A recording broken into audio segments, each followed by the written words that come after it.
Hey there, this is Tina and Rocket, and we are at the Curious George Cottage at Waterville Valley, and we're going to read some stories about Curious George and his friends. We are at the Ray Cottage because Margaret and Hans Ray created Curious George. And we're at their cottage that they used to stay in over the summer. And we're going to read some stories. So Rocket loves hearing stories about Curious George because he is an animal, and he likes hearing about all of Curious George's animal friends. So he's going to take a rest, and we're going to read some stories. First story, Curious George and the puppies. See, Rocket? There are puppies here. Okay, are you ready? This is George. George was a good little monkey and always very curious. One day, George went for a walk with his friend, the man with the yellow hat. When they sat down to rest, they noticed a teeny little kitty peeking out from under a bush. The kitty looked frightened. This little kitty looked really frightened. Perhaps she's lost, said the man with the yellow hat. Together, he and George searched the park for the little kitty's owner. But the kitten was all alone. This kitten is too young to be on her own, the man said. We should take her to the animal shelter where they can care for her and find a real home for her.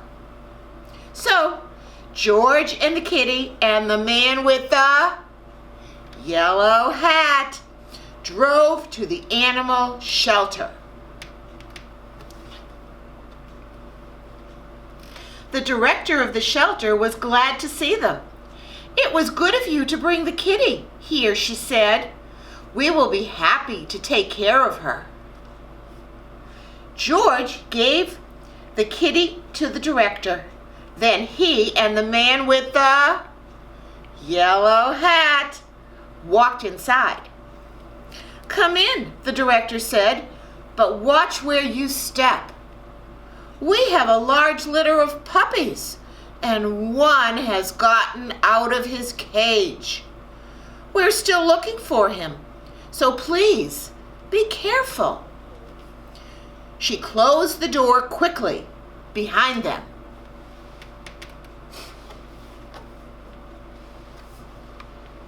George had never been to an animal shelter before.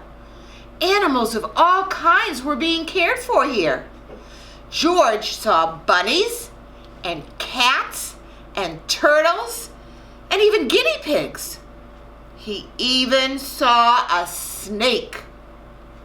But he didn't see any puppies. George, I need to sign some papers, said the man with the yellow hat. Please stay here and don't be too curious. Just as the man with the yellow hat left the room, George heard barking. Maybe it was the puppies.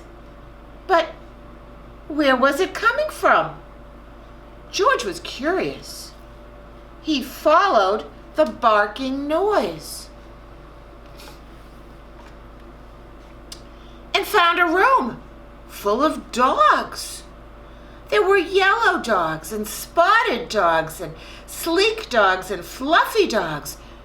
There were quiet dogs and yappy dogs and even a dog without a tail. But where were the puppies?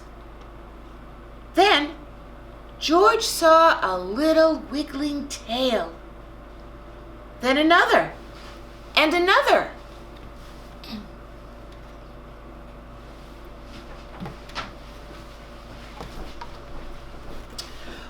Once George saw the puppies, he could not take his eyes off them. He had to pet one. Here was a puppy, and the puppy liked George. George wanted to hold the puppy. Slowly, he opened the door. But before George could even reach the puppies, the mother dog pushed the door open and was off like a shot.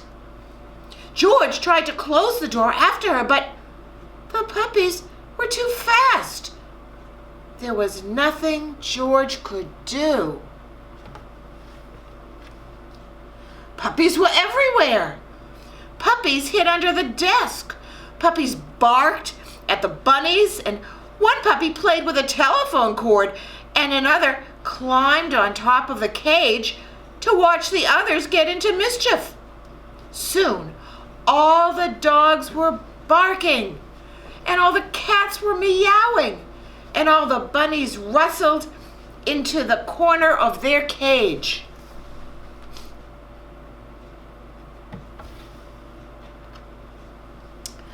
"Oh no," said the director as she and the man with the yellow hat rushed into the room.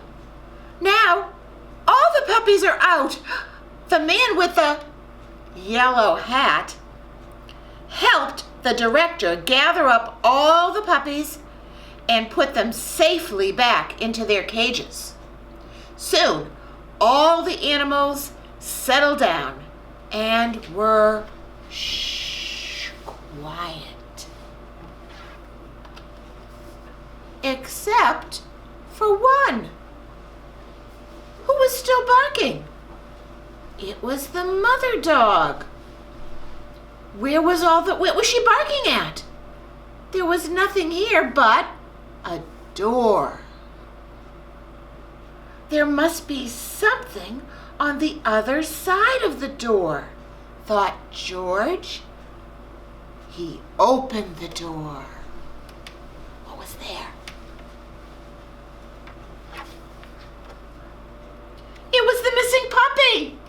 Everybody was so happy to finally find the puppy, and the director scooped him up and said, "George, you certainly caused a ruckus, but if you hadn't let the puppies out, we might still be looking for this little one."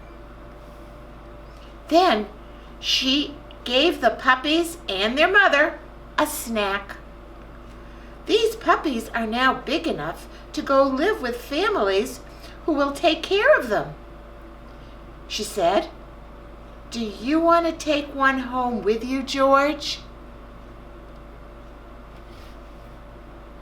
George did. He took home a puppy. I wonder what he names it.